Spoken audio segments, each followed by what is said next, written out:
para carriers Bang Bro Alek yang setia dimanapun, jumpa lagi dalam kisah-kisah seram.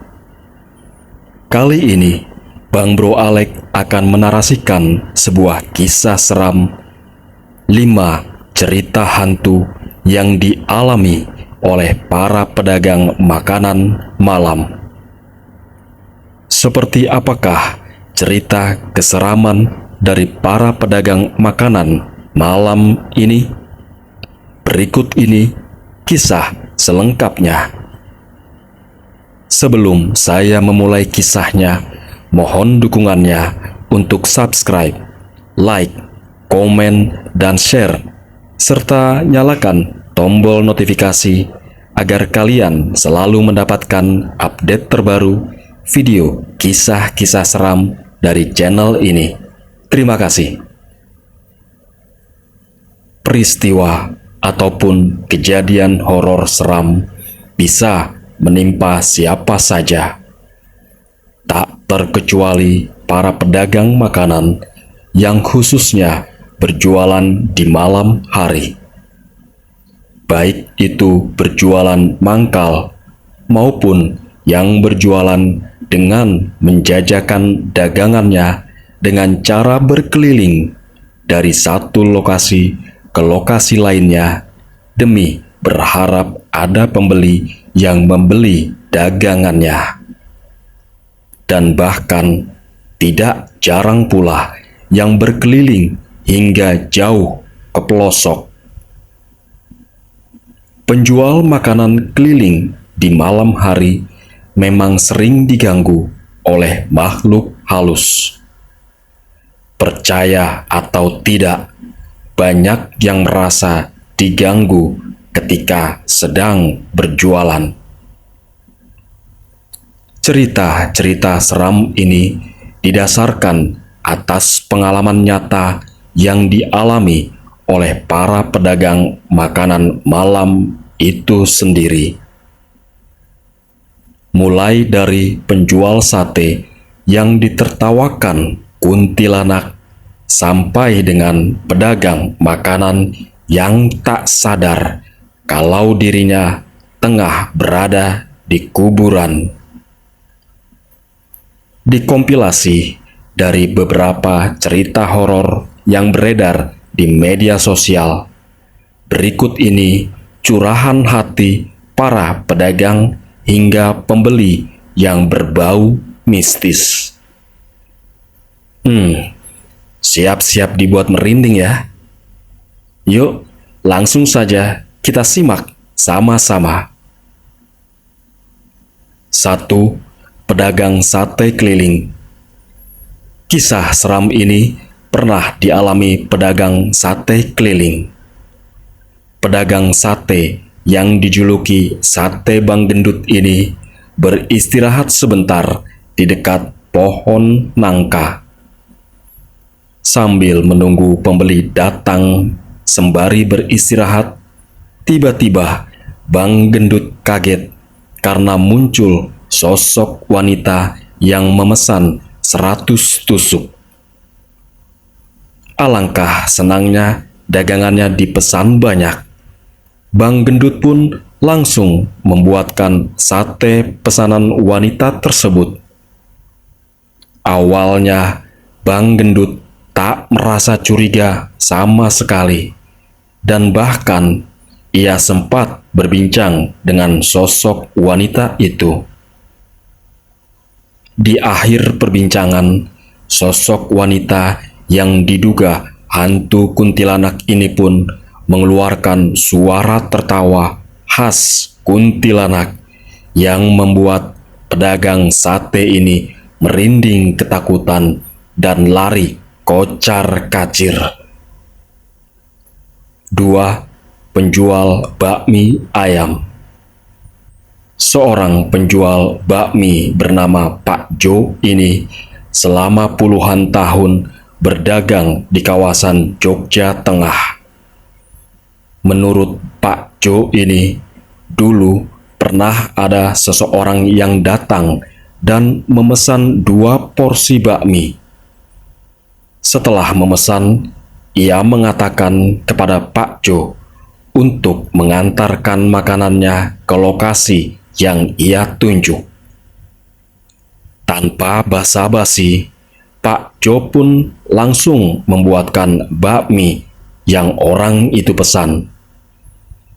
Begitu sadar melihat keadaan sekeliling, Pak Jo ternyata sudah berada di tengah kuburan. Seketika beliau pun panik dan langsung menelepon keluarganya untuk dibantu mendorong gerobak keluar dari area pekuburan. Kejadian ini bukan saja dialami oleh pedagang bakmi saja, tapi pedagang nasi goreng keliling pun pernah mengalami hal serupa sekitar tahun 2004. 5. Penjual sekoteng. Cerita ini bukan dialami oleh pedagang sekoteng, melainkan pengalaman si pembeli sekoteng yang sudah berlangganan sekoteng Pak Umar sejak puluhan tahun. Cuaca yang sedang hujan membuat wanita bernama Santi ingin menikmati sekoteng Pak Umar.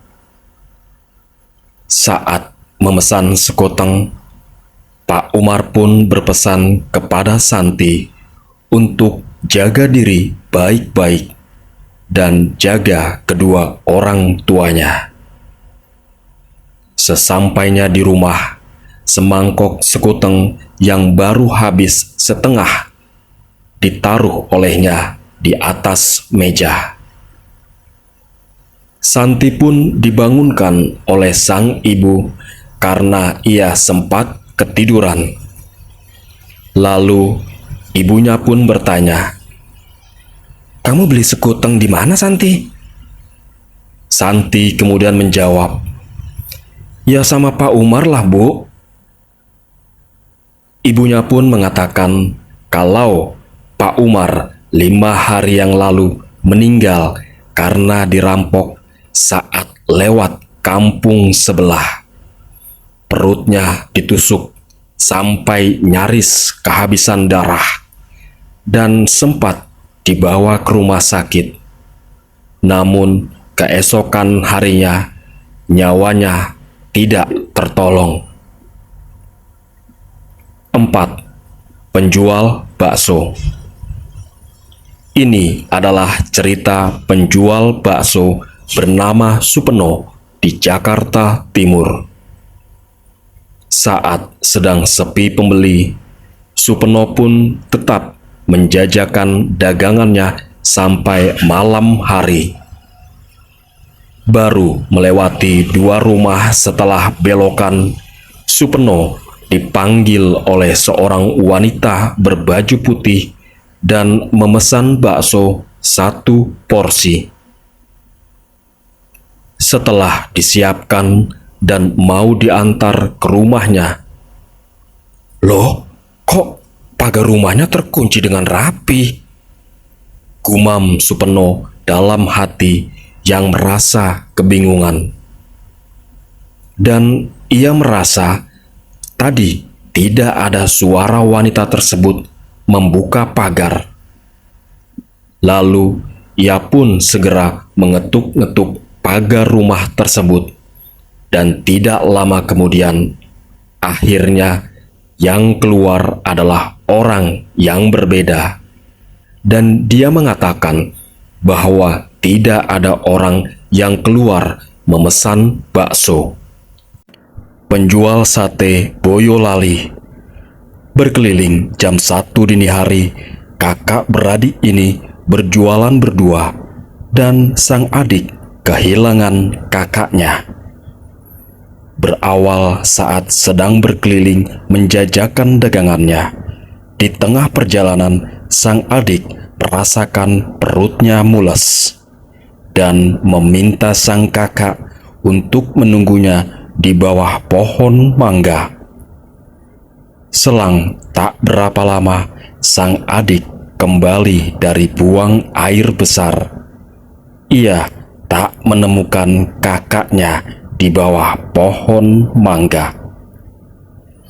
Pencarian pun dilakukan sampai pukul 5 pagi dan ternyata sang kakak yang sedang berkeliling menjual sate tersebut ditemukan di tengah kuburan lapang. Dia berbaring tak sadarkan diri di atas sebuah kuburan. Gerobak sate dan dagangannya berserakan di mana-mana. Dan saat dicek, di kantongnya pun banyak daun mangga yang disebut sebagai uang dari pelanggannya. Rupanya, menurut penuturan sang kakak, ia sempat melayani pembeli seorang wanita. Dan ternyata pelanggan misterius ini disebut-sebut adalah kuntilanak.